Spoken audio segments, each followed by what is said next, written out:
Meu nome é Mário Santoro Júnior, sou médico formado pela primeira turma da Santa Casa de Misericórdia da Fundação Arnaldo Vieira de Carvalho. Eu queria, antes de mais nada, agradecer o convite honroso para estar aqui nesse projeto de memória dos ex-alunos, que eu acho extremamente valioso, até para poder demonstrar tudo o que aconteceu daquela época para cá.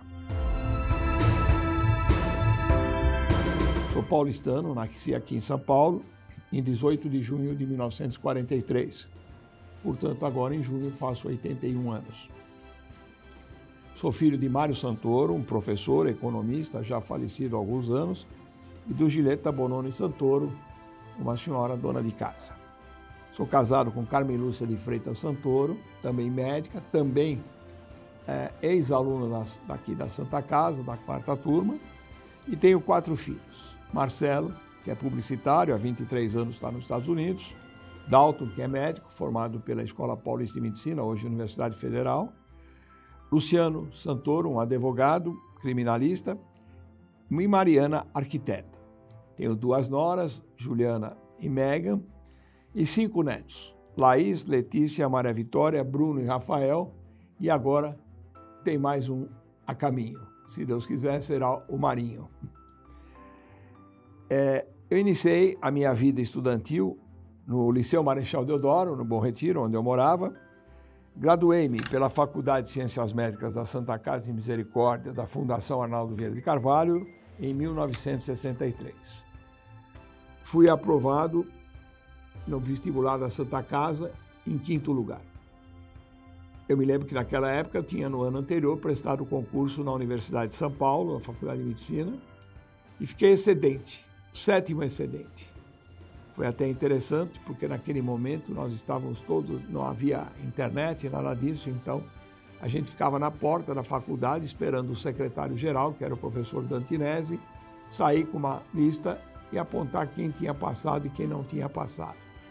Eu, absolutamente nervoso ali naquela escadaria, o Dantinese, em um determinado momento, olhou para mim e disse: "Qual é o seu nome?" Eu falei, ele falou: "Eu acho que foi aprovado." Infelizmente, ou felizmente, porque depois eu vim para a Santa Casa, infelizmente naquele momento não fui aprovado, fiquei como 7º excedente. No ano seguinte, depois de mais um ano de cursinho brigadeiro, entrei na Santa Casa e na Unicamp. A Unicamp saiu o resultado, que não era a Unicamp, a faculdade era na maternidade de Campinas. O resultado lá saiu primeiro, eu já estava em Campinas, numa república, quando saiu o resultado aqui na Santa Casa, 5º lugar, e aí meu pai falou: para cá, São Paulo, Santa Casa. E graças a Deus eu entrei na Santa Casa. Só tenho que me honrar disso até hoje. Nós fomos a primeira turma e tudo era novidade. Para nós e para muitos professores dali, alguns já tinham origem nas faculdades anteriores que utilizaram o campo da Santa Casa. A Faculdade de Medicina da USP, o hospital, naquela época, era a Santa Casa, até que ser construído lá na Doutor Arnaldo. Também passou por aqui a Escola Paulista de Medicina. Então, a vocação para ensino na Santa Casa já vinha de longe, não começou conosco. Muitos dos professores também já tinham participado daquelas épocas, mas outros não. Então, havia um grupo de alunos que nada sabiam, estavam iniciando, e um grupo de médicos que não tinham experiência ainda didática e nem pedagógica. Algumas coisas sempre tiveram que ser ajustadas. A faculdade, no seu início, ela demorou um pouquinho para engrenar. Eu me lembro que nas aulas de anatomia, o professor Aidar, ele ficava sem graça porque os cadáveres não chegavam para dar aula de anatomia. Naquela época não havia essa simulação como existe hoje em muitas escolas, e o ensino era realmente de anatomia nos cadáveres. Aos poucos aquilo tudo foi se normalizando, nós tivemos uma experiência muito grande, e aí nós começamos já de cara nas enfermarias, com pequenos procedimentos de enfermagem que nós íamos aprendendo, a dar uma injeção, a aferir uma pressão, a medir um pulso. Então, nós tivemos contato com o paciente desde o início. E esse foi o grande destaque da Santa Casa sempre, que coloca os seus alunos já em contato com o paciente muito antes de outras escolas. Então, nós tivemos essa grande facilidade de aprender já ali em campo. Existe uma cadeira em medicina chamada propedêutica, onde se aprende a examinar o paciente, e alguns sinais têm nomes. Muitos desses sinais foram de médicos renomados da Santa Casa que identificaram e descobriram. Então, o sinal de Lemos Torres, etc, etc. Bom, aí nós tivemos também outras experiências. Foi a nossa turma, por exemplo, que deu início a um pequeno espaço, um bar, o famoso barzinho que tem até hoje, né? E que era frequentado por todos os alunos ali no térreo da Santa Casa. Também o centro acadêmico foi iniciado pela minha turma, né? O CAMA, o Centro Acadêmico Manuel de Abreu. Então a gente teve esse dom de pioneirismo na construção da faculdade, tanto em nível pedagógico quanto em nível, algumas vezes, materiais. Falar do período da faculdade é muito gostoso. Tivemos uma turma bastante unida, fomos os primeiros, continuamos unidos até hoje. Infelizmente, muitos já não estão mais entre nós, mas os que restaram, frequentemente nós nos encontramos. Nosso último encontro foi agora sábado, quando um colega nosso que mora na Austrália, psiquiatra, Dr. Carlos Roberto Ojage, veio para cá para lançar 3 livros de contos, daqui na livraria da Vila, no shopping Higienópolis. E sábado nós nos reunimos numa feijoada lá no Clube Paineiras, um grupo de ex-alunos, e essas confraternizações são muito boas porque vamos nos relembrando de coisas do passado, do nosso período de faculdade. E muitas coisas aconteceram nesses 6 anos de faculdade. Coisas hilárias que ficam na recordação, coisas às vezes dramáticas. Perdemos 2 colegas de turma, um infelizmente num assalto, um sábado à tarde, em Santana, na casa dele, e o outro porque teve uma doença grave e acabou falecendo. Então perdemos esses 2 colegas durante o curso. Outras coisas foram hilárias, alegres, as viagens em conjunto, os jogos de futebol, a amizade que se formava entre todos. No quinto ano, a turma já vinha se reunindo, já vinha programando isso desde o começo. Nós conseguimos fazer uma viagem à Europa em dois ônibus, os alunos aqui da Santa Casa, e viajamos à Europa juntos. E aí na viagem aconteceram muitas coisas engraçadas, muitas coisas. Sabe como que é? Quando junta a turma, sempre as coisas acabam, né, saindo um pouquinho fora assim do eixo. Me lembro de um hotel na Alemanha, onde de madrugada, alguns, porque a gente deixava os sapatos para o lado de fora, porque ia engraxar o hotel, dava essa cortesia. Trocaram o sapato de quarto de todo mundo, então, coisas assim que aconteceram, né? Uma vez formado, eu desde o 4º ano da faculdade já me interessava por pediatria. Então comecei a frequentar o pavilhão, professor maravilhoso, e eu fui me interessando por pediatria. Quando terminamos a faculdade propriamente dita, esse professor de pediatria disse: olha, sugiro que você faça a residência. Não era uma coisa normal fazer residência naquela época. A residência estava começando, a gente nem sabia bem o que era isso. Estava começando não só na Santa Casa, mas estava começando de um modo geral aqui entre nós. E eu fui um dos primeiros também, então, a fazer residência, junto com alguns outros da minha turma. Fiz residência de pediatria E foram 2 anos muito bem aproveitados. Neste período, eu conheci a minha esposa, e ela era aluna do 4º ano. Um colega de turma meu, professor Opa Camargo, que a gente chama nele, né? Osmar Pedro Arbigues Camargo, que foi diretor da faculdade, também era colega de turma, e a esposa dele, desde aquela época, a Alina, era colega de turma da minha esposa.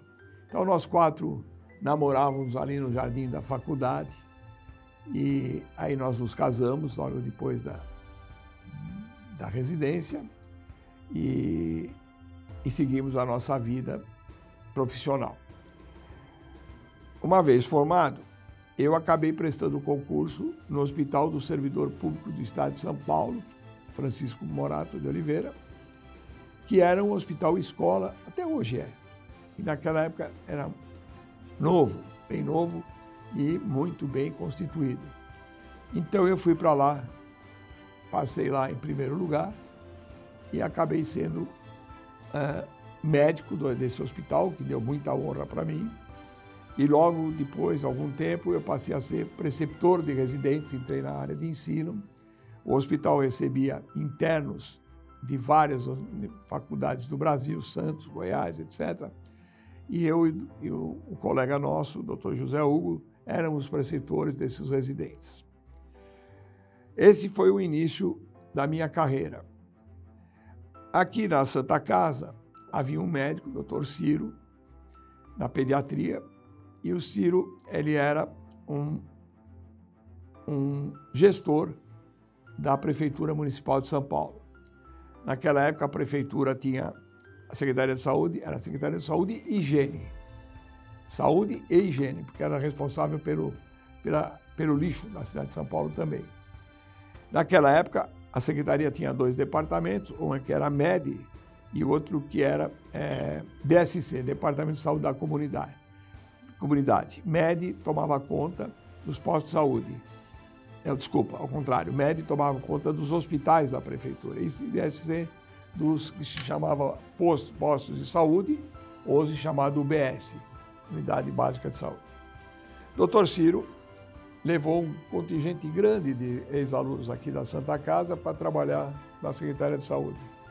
Eu comecei trabalhando num posto de saúde no alto da Vila Maria, Estrada da Conceição sem número.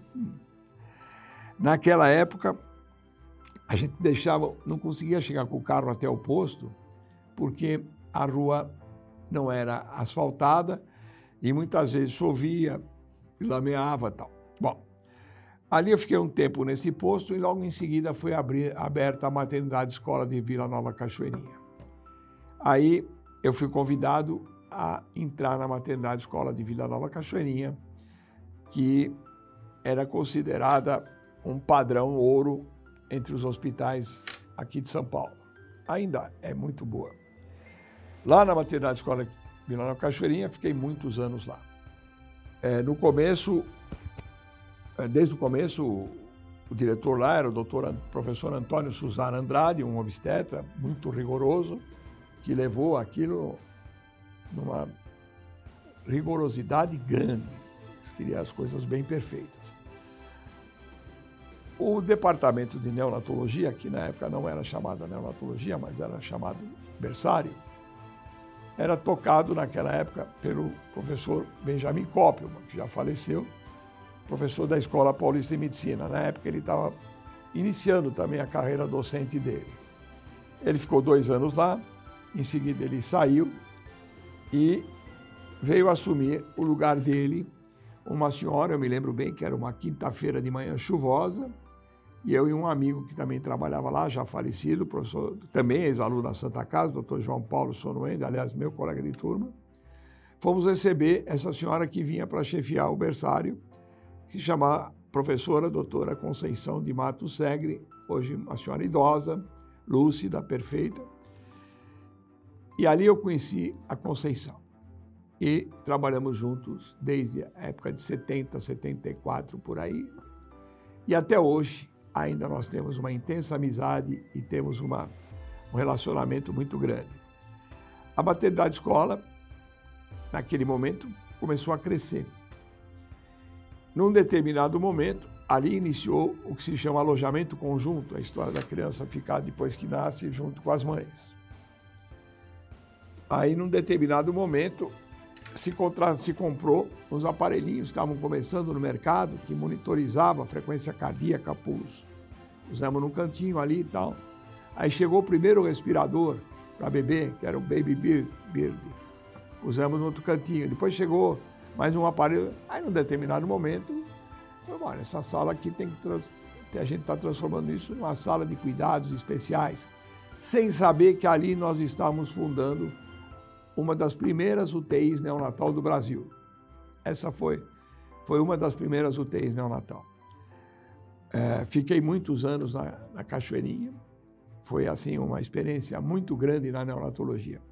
Tanto é que hoje, se me derem licença, vou contar, professor Navantino Alves Filho, um emérito professor de neonatologia lá de Belo Horizonte, um professor aposentado da universidade. O pai dele já tinha sido professor titular de pediatria, Navantino Alves. Ele é o Navantino Alves Filho.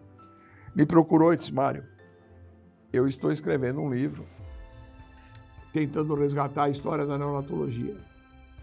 A minha ideia é que cada estado tenha um coordenador e conte a história da neonatologia como começou no seu estado. Eu e a doutora Conceição ficamos responsáveis por coordenar a história aqui de São Paulo, o que não é muito fácil, porque São Paulo é muito grande, começaram a se desenvolver outros centros no interior, etc. Por fim, o livro está pronto. Uma coisa interessante, que a esposa dele era professora de literatura, e desde o início ela fez a revisão desse livro.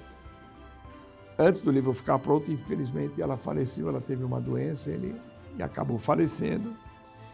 Quando o livro estava para ficar pronto, eu disse: olha, Navantino, ela fez a revisão desde o início, palavra por palavra. Eu acho que ela é tão coautora quanto todos os outros. A minha ideia é que você dê a autoria, divida a autoria desse livro com a sua esposa. E saiu, então, o nome, A História da Neonatologia no Brasil, autoria do professor Navantino Alves Filho e da Júnia, esposa dele. Né? O livro está pronto, está sendo distribuído. Havia uma necessidade de financiamento para publicar, porque não era um produto da Sociedade Brasileira de Pediatria, embora de eminentes membros da sociedade, mas não era da sociedade. Como a neonatologia sempre teve ligada à FANEM, por causa das incubadoras e todas as aparelhagens, acabamos conversando com o presidente da FANEM, ele incorporou o projeto na hora e o livro está pronto e está sendo distribuído para o Brasil inteiro. É a história da neonatologia no Brasil, desde o seu início. Aqui em São Paulo tem coisas muito interessantes das nossas maternidades aqui. Bom, e ali sinto muito também a participação nossa lá da Cachoeirinha. Bem, em termos assistenciais, eu sempre trabalhei muito. Então, como eu disse, eu fui da maternidade escolar Vila Cachoeirinha. Depois de muitos anos já trabalhando lá, fui convidado a ir para o Hospital Menino Jesus, aqui, num centro formador de pediatras, aonde também fui diretor de uma das áreas, né? E de lá, anos depois, fui convidado a ser membro do corpo diretivo da Secretaria de Saúde, Secretaria Municipal de Saúde, onde trabalhei muito tempo nessa área de gestão. E esse é um detalhe. Eu fiz sempre clínica médica, pediátrica, clínica mesmo, e fiz gestão, sempre ligado na área de saúde. Então, eu, na verdade, sou médico, acabei fazendo alguns cursos na área de gestão, por exemplo, Getúlio Vargas, né, onde eu fiz o PROASA, que é um programa de administração de serviços de saúde hospitalar, da Fundação Getúlio Vargas e da Universidade de São Paulo. O PROASA, naquela época, era muito rigoroso, foram 2 anos intensos. Depois eu fui fazer um MBA num programa da FAAP com a Universidade de Wharton, lá na Filadélfia. Então fizemos uma parte aqui e uma parte lá. Aí acabei fazendo Master Business Administration, né?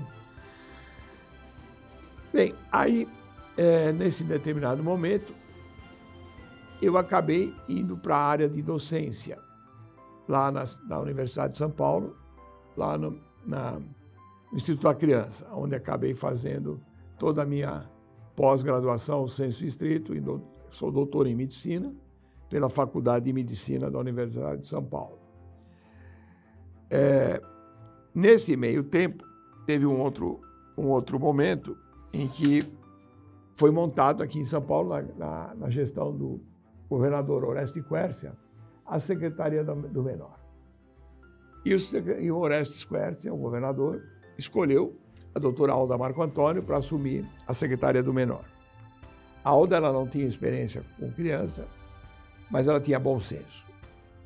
E ela, então, foi buscar um grupo de profissionais que pudessem auxiliá-la nessa área. E eu fui um deles por conta de uma militância nacional de pediatria, que daqui a pouco eu falo, e acabei indo para a Secretaria do Menor também. Me lembro que era aqui na Bela Sintra, a Secretaria do Menor, nem a mesa dela estava ali no local. Eu e mais alguns fomos buscar essa mesa numa outra secretaria, a Secretaria de Administração, para poder começar a Secretaria do Menor. E ali ela tinha feito um acordo com o governador que durante 3 meses ia desenhar os programas e depois esses programas sairiam, que era para segurar a imprensa, porque como o Quercia tinha sido eleito e uma das bandeiras dele era a área da criança, e 3 meses nada acontecendo, sabe como fica a crítica da imprensa. Aí, e nós fechados no gabinete desenhando o programa. Depois de 3 meses começaram a sair os programas. Maravilhosos. Circo Escola, Turma da Rua, Rede Criança, Educadores de Rua, vários desses programas premiados internacionalmente. E eu acabei ficando num programa chamado Rede Criança de Combate à Violência contra Criança e Adolescente. Fiquei tão entusiasmado com essa área que me aprofundei no estudo de toda a violência contra a criança e adolescente e acabei fazendo toda a minha tese, mestrado, doutorado, na área de violência contra a criança e adolescente. Essa tese foi publicada, foi aprovada com distinção em 1999, numa banca constituída pelos professores Antônio de Pádua Campana, que é o professor lá de Botucatu, Afonso Renato Meira, o ilustre titular de Medicina Legal lá da Universidade de São Paulo, Luísa Mascaretti, que era uma pediatra também aqui do HC, Flávio Adolfo Costa Vaz, também pediatra, professor titular lá do Instituto da Criança, da USP, que infelizmente já morreu, tanto a Luísa quanto ele já morreram, e Cláudio Leone, que por uma coincidência tinha sido meu residente aqui na Santa Casa. Ele foi ser meu tutor nessa época de pós-graduação. Então eu fiz algumas graduações lato sensu e fiz estrito sensu nessa área. Estava convidado para fazer livre docência na Faculdade de Saúde Pública, mas infelizmente esse projeto não caminhou para frente por conta de que houve um problema com o professor que havia me convidado, ele acabou falecendo e a gente não continuou esse projeto. Bom, então, a par dessa atuação profissional nesses lugares, né, eu acabei também fazendo, como eu falei, a área de gestão. E sempre coloquei as duas coisas em prioridade, tanto a parte clínica como gestão. Mas a gestão sempre na área da saúde, nunca fora da área da saúde. Assim, desde o início da minha vida, eu tinha um consultório privado. E, modesta à parte, eu fui uma das maiores clínicas pediátricas aqui de São Paulo. Não sou mais, mas fui uma das maiores clínicas pediátricas aqui de São Paulo. Trabalhei muitos anos no pronto-socorro infantil Sabará, aqui do lado, que era um dos melhores pronto-socorros da época. Eram 2 casas geminadas, que depois foi comprado um terreno ali na Antônio de Queiroz, quase Consolação, construído um prédio. Ali trabalhei muitos e muitos anos. Hoje aquele prédio foi vendido, o pronto-socorro foi vendido não são mais as mesmas pessoas, foi construído o Hospital Sabará, aqui na Avenida Angélica, ali embaixo, maravilhoso também, né? Mas fiquei muitos anos lá. Estive na Unimed paulistana desde o começo. A Unimed foi fundada uns 3 ou 4 meses depois, eu estava como cooperado. Fiquei lá muito tempo.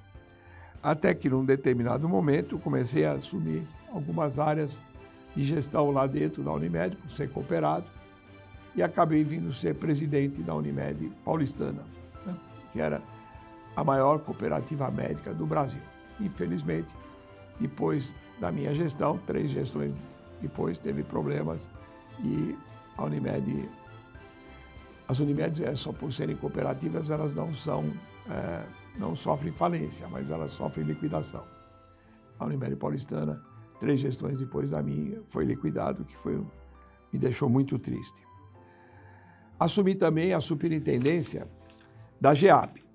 A GEAP é uma empresa que, na verdade, se chama Fundação de Seguridade Social.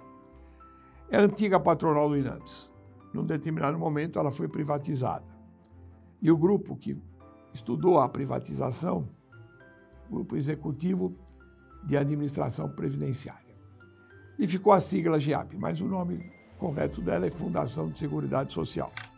Ali eu fui superintendente do Estado de São Paulo durante, acho que 3 ou 4 anos. A gente dava assistência para todo o funcionalismo federal, tanto o INSS, tanto quanto os diversos ministérios, transporte, saúde, etc. E também as empresas estatais federais. De lá, da GEAP, quando eu saí, eu falei, bom, agora chega, né? Mas em vez disso, meu grande amigo, que infelizmente já foi embora, professor Fernando Proença de Gouveia, foi pediatra, um dos fundadores do Instituto da Criança, e também foi diretor do pronto-socorro geral ali do HC. Por 2 vezes ele foi secretário, um homem maravilhoso. Nesse momento, ele estava como superintendente do CEJAM, Centro de Estudos João Amorim. O CEJAM foi fundado no Pérola Baito para dar um apoio à administração do Pérola. Ficou alguns anos lá com o professor Pinotti, um grupo de 27 médicos, mais ou menos isso, que fundou o CEJAM, e ficaram por um tempo lá. Depois, por questões políticas, o CEJAM acabou se desligando do Pérola, mas era uma entidade privada, na mão do professor Pinotti. E o Pinotti deu outro rumo àquilo. De início, tinha muitos funcionários, ele demitiu uma boa parte, porque nessa hora já não estava mais no Pérola, e ele fazia programas de saúde da mulher. Tinha uns trailers que iam para a periferia para fazer isso, e quando tinha problema, mandava lá para o hospital. Ele era o professor titular de obstetrícia, ginecologia. E assim foi até que, em um determinado momento, resolveu-se fazer um site chamado Saúde Prev, com a mesma estrutura que tinha na saúde da criança. Saúde da mulher, saúde do trabalhador, saúde do adolescente, saúde disso, saúde daquilo. E ele me convidou para ficar como responsável pela saúde da criança. Então, me lembro que nós íamos lá num escritório que tinha ali nas Nações Unidas, onde estava a infraestrutura tecnológica do programa, responder perguntas para o público, que mandava pergunta, e eu, como pediatra, ia respondendo no que eu podia. Quando terminou a Unimed, eu estava tranquilo, falei, bom, agora de manhã eu vou ficar no clube, acabou, deixa eu dar uma descansada. Doutor Proença me ligou, e nessa época eu já era conselheiro do CEJAM. Eu fiquei muitos anos no conselho de administração, mas ia numa reunião, uma vez por mês ou 2 e tal. O doutor Proença me ligou e disse, Mário, você saiu da Unimed e vai sair do conselho de administração. Eu falei, não diga, professor, o que aconteceu? Então, você vai assumir um cargo aqui no CEJAM e vai me ajudar aqui. Então eu fui para lá para dar um apoio para ele, ajudando. Aí comecei com uma coisinha, outra, isso foi indo. O doutor Proença, infelizmente, ficou doente, veio a falecer com 90 e poucos anos, 93, acho. E aos poucos eu fui assumindo a posição dele. Ele não podia ir numa reunião, eu ia representar. Ele não podia ir num evento, eu ia representar. Uma coisa aqui, uma coisa lá. Quando eu vi, eu estava já assumindo muitas coisas ali. E quando o doutor Proença faleceu, ele era superintendente do CEJAM, superintendente geral. Esse cargo só foi dele, porque depois esse cargo acabou, ninguém mais assumiu o cargo de superintendente. Houve uma mudança na estrutura organizacional. Acabamos ficando em 4 diretores lá no CEJAM. Hoje uma empresa que tem 23 mil colaboradores, responsável pela gestão de 140 unidades de saúde e 10 hospitais, distribuídos em várias cidades, São Paulo, Rio, Mogi das Cruzes, Franco da Rocha, e assim vamos, em toda a área sul aqui de São Paulo, Campo Limpo, Jardim Ângela, administra o hospital da Boi Mirim junto com Einstein. Na verdade, os hospitais e as unidades de saúde não são nossas, são do Estado, Prefeitura, com quem nós temos contrato. Os funcionários são nossos, muitas vezes os equipamentos. E aí, até hoje, eu me encontro nessa diretoria do CEJAM. Então, tem bastante trabalho o dia inteiro, né? E continuo ainda com consultório no fim de tarde, mas com uma clínica já bem menor, porque a pandemia modificou toda a relação do médico com o paciente. Os pacientes começaram a descobrir outras formas, teleatendimento, convênio, não sei o quê. Então, houve uma mudança muito. E também a gente já começa a ficar mais cansada. Clínica privada é altamente desgastante. Realmente, você trabalha praticamente sozinho e tem que estar à disposição do cliente, porque a mãe não quer saber se você é professor e tem aula para dar, ou se você é um executivo e tem uma reunião. Ela quer saber que o filho está doente e você tem que estar lá para atender. Essa é a lógica do processo. A par disso, eu tive uma vida associativa bastante intensa. Na década de 70, alguém me convidou e eu entrei na Sociedade de Pediatria de São Paulo, que era aqui na Avenida Angélica, né? E aí nós ocupei vários cargos nessa sociedade, diretor disso, diretor daquilo, até que eu assumi a presidência no biênio 92-93. Fui presidente da Sociedade de Pediatria de São Paulo. Nessa época, acabamos introduzindo algumas linhas de conduta muito bem aceitas pelos pediatras. Por exemplo, na educação continuada, o projeto Infância. E nós levamos trabalho em defesa dos direitos da criança e da adolescência e lideramos, junto com a doutora Conceição Segre, um grande movimento pela presença do pediatra na sala de parto. Naquela época, as boas maternidades já contavam com o pediatra na equipe que atendia o parto, mas os hospitais públicos não tinham. E eu recebi um dia um promotor responsável pela área de portadores de deficiência, que veio me trazer o seguinte problema. Doutor Mário, nós identificamos que um grande número de portadores de deficiência tem a origem da sua deficiência lá no nascimento. Eu acho que a Sociedade de Pediatria precisava analisar esse problema. Reuni um grupo de pediatras, discutimos o assunto e resolvemos levar o problema para Brasília. Estive com o David Jatene, conversei com ele e com o Dr. Guedes, que era diretor nesse momento do INSS, que foi nosso professor aqui na Santa Casa, mas isso não rolou muito, né, naquele momento. Logo mais, o Ministério da Saúde teve troca de comando e assumiu um outro médico, o Dr. Jamil Haddad, do Rio de Janeiro, um ortopedista. E aí nós voltamos a conversar com o Dr. Jamil Haddad, expusemos o problema para ele, e aí ele disse: olha, Mário, eu acho que esse assunto já deve estar normalizado aqui no Ministério. Eu falei: não está não. Deixamos o problema, ele falou: deixa aqui que eu vou estudar. E, de fato, 15 dias depois, a secretária dele ligou dizendo que ele queria assinar uma portaria criando a figura do pediatra na sala de parto e queria fazer isso na Sociedade Brasileira de Pediatria, lá no Rio de Janeiro. E aí foi lançado esse programa. Quando esse programa foi lançado, a sociedade ficou com uma responsabilidade muito grande. Já que os pediatras tinham que estar presentes, era necessário capacitação e treinamento. A doutora Conceição foi buscar um convênio lá nos Estados Unidos, com a área responsável por isso,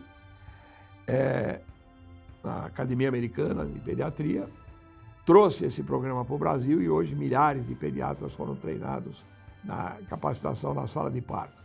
Estendeu-se o programa para as enfermeiras e hoje o programa de reanimação neonatal é amplamente vitorioso no Brasil inteiro e teve a sua origem ali, na Sociedade de Pediatria.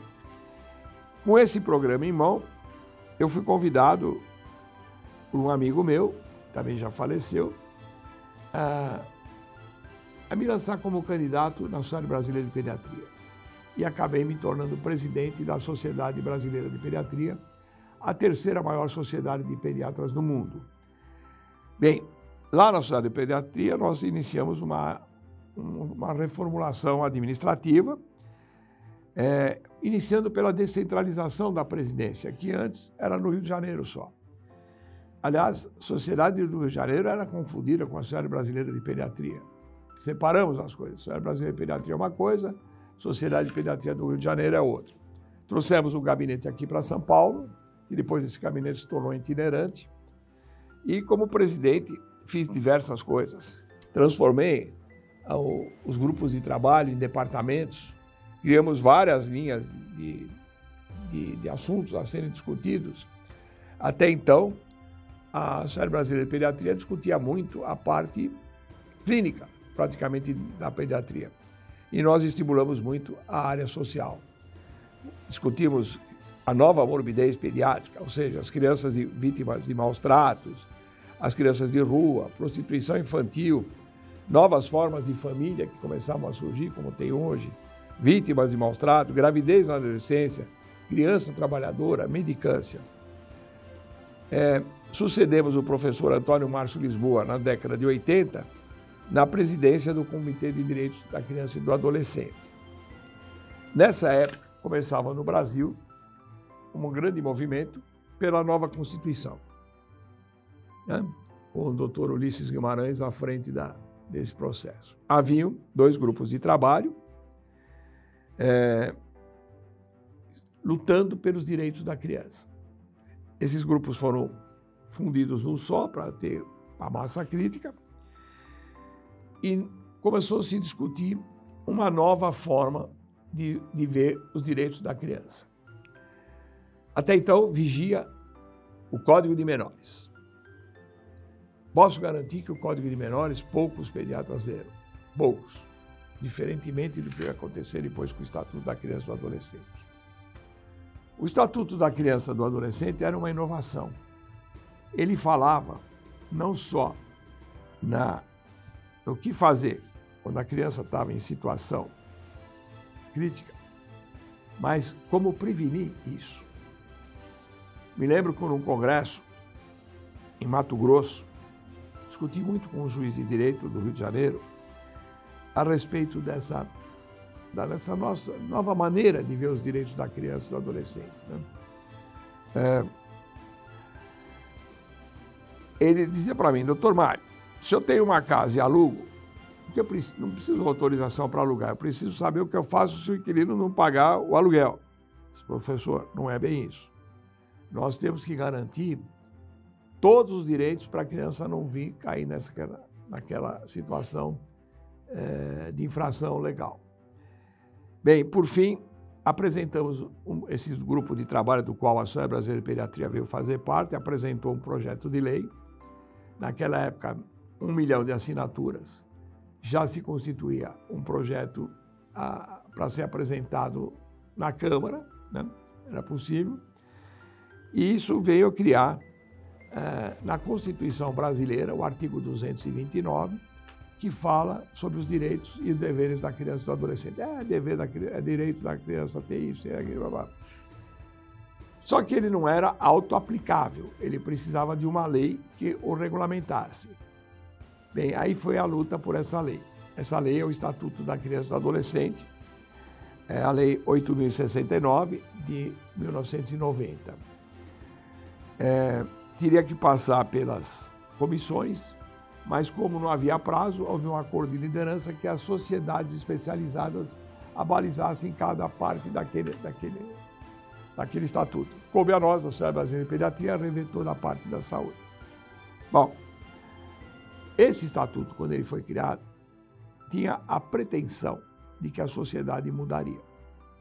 As leis, normalmente, ela vem a reboque dos comportamentos sociais. O estatuto pensava que a sociedade mudaria. E, no entanto, hoje eu tenho críticas severas a fazer isso.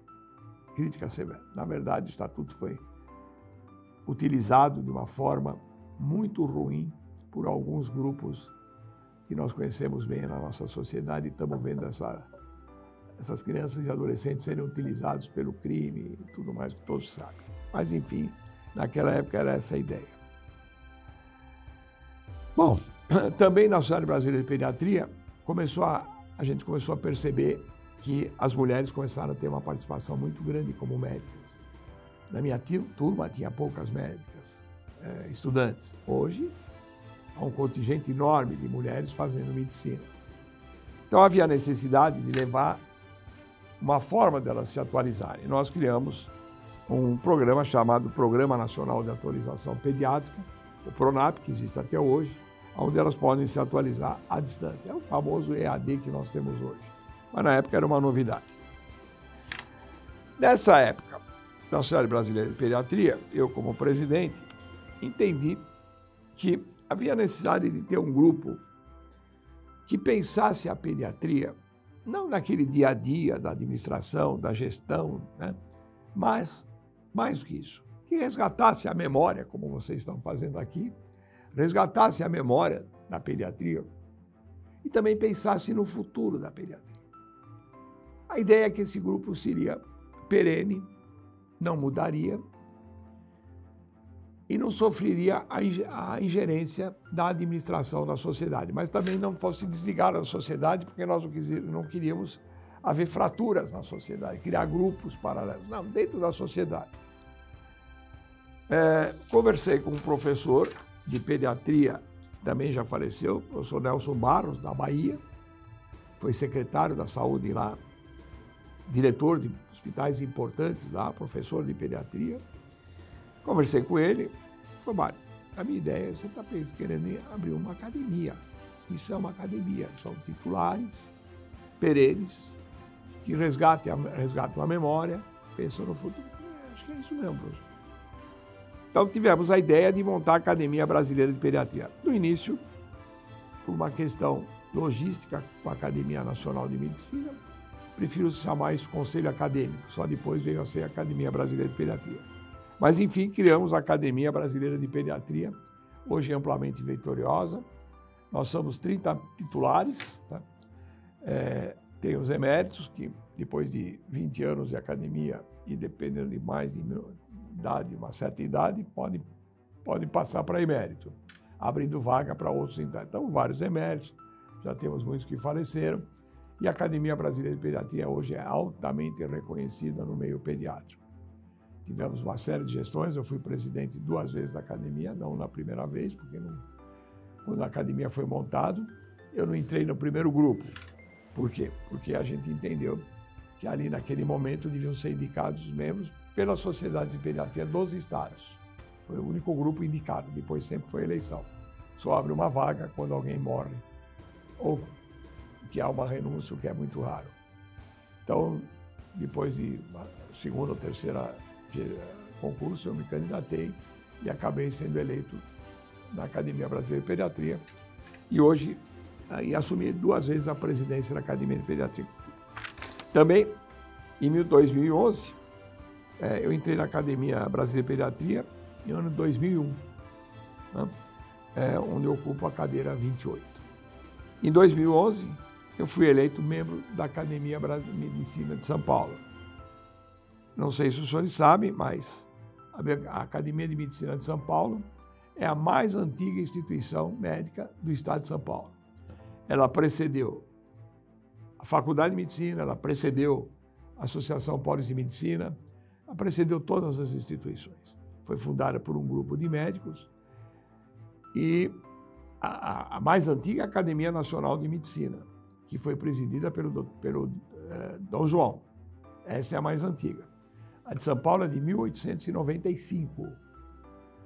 Anos depois, como eram só poucos médicos que eram admitidos como acadêmicos da Academia de Medicina de São Paulo, até hoje, somos só 130, havia necessidade de ter uma entidade que congregasse os demais. E essa entidade é a Associação Paulista de Medicina, fundada anos depois, e depois, anos depois, fundou-se a Faculdade de Medicina. Então, tenho muito orgulho de pertencer à Academia Nacional de Medicina também, desde 2011. Por uma ironia também, eu gosto muito de escrever, sempre escrevi muito, crônicas, eu publico e tal, e acabei sendo convidado para fazer parte da Sobrames, que é a Sociedade Brasileira de Médicos e Escritores, também é uma entidade nacional, mas tem regionais, eu sou da Regional de São Paulo. Também pertenço à Academia da Associação dos Funcionários Públicos do Estado de São Paulo, é a maior entidade de funcionalismo público da América Latina. É muito grande. E ela tem uma academia, que é a ALCA, Academia de Letras, Ciências e Artes, na qual também eu ocupo uma cadeira na Academia de Letras. São 3 academias numa só. São 20 acadêmicos por cada departamento deles. Eu pertenço à Academia de Letras.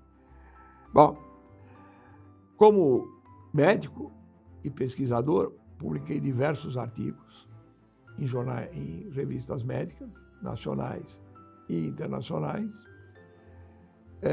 Sou conferencista, hoje eu tenho mais de 250 conferências no meu currículo, tanto no Brasil como fora, e alguns livros que eu publiquei. Os mais interessantes, eu diria aqui, um livro que teve muito sucesso entre as mães, foi Dicas do Pediatra para Cuidados de Bebê de 0 a 2 anos. Fizemos livros na área médica, entre eles Pediatria, Diretrizes Básicas, Organização de Serviços. Fizemos um outro junto com um cirurgião plástico muito famoso, Dr. Juarez Avelar, que aliás é sucedâneo do Pitangui, chamado Cirurgia Plástica na Infância e na Adolescência, um livro grande. E esse livro tem uma coisa muito interessante. O Juarez, fazendo só um parênteses, o Juarez, ele se formou no Rio de Janeiro, ele era um estudante de recursos humildes, morava na Santa Casa, gostou da cirurgia plástica, foi pedir para o professor para ele treinar, e o professor acabou levando para a clínica famosa, a Clínica Pitangui, aonde ele passou a morar lá dentro. Ele é o verdadeiro filho médico do Pitangui. Os outros filhos do Pitangui nunca foram médicos, ele é. Mas ele veio para São Paulo, montou uma clínica aqui, é um conhecidíssimo médico especializado, sobretudo em reconstrução de orelha. Pessoas que nascem sem orelha ou que perderam a orelha num acidente ou num trabalho, ele é altamente especializado nisso. Fizemos esse livro, e esse livro tem uma coisa interessante, que é a última coisa que o Pitangui escreveu, que é o prefácio, e escreveu ainda na UTI. Esse prefácio foi feito na UTI onde estava o Pitangui, que ele acabou vindo a falecer. Cirurgia Plástica na Infância e na Adolescência. É um livro que me deixou muito feliz de ter feito. Eu queria fazer uma homenagem, e não poderia sair daqui sem fazer, ao grande impulsionador para que nós tivéssemos a Faculdade de Ciências Médicas da Santa Casa, professor Dr. Emílio Attier, que, liderando um grupo, conseguiu levar esse projeto à frente. Um projeto hercúleo. E grandes nomes acompanharam o professor Emílio, não vou citar todos aqui, mas ele tem que ser reconhecido como o grande fundador da Faculdade de Ciências Médicas da Santa Casa, da Fundação Arnaldo Vieira de Carvalho. Também queria fazer uma homenagem aos professores de pediatria, com quem eu passei, e faço em nome do falecido professor Paulo de Barros França, grande líder da pediatria, grande líder da pediatria. Infelizmente, mal reconhecido na pediatria brasileira.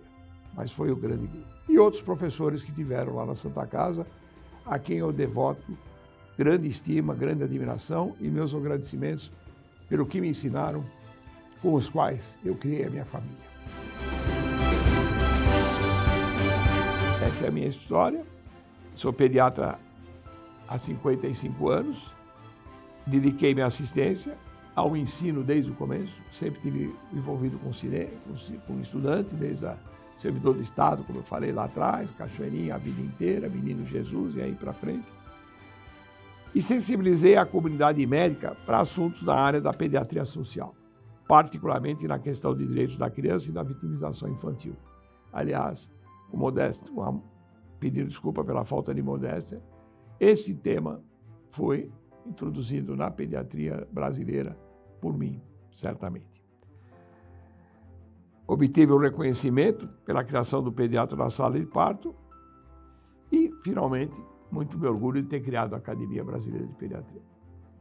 Meus filhos hoje já estão todos casados e formados e acho que cumpri a função de médico, a função de pai e de marido.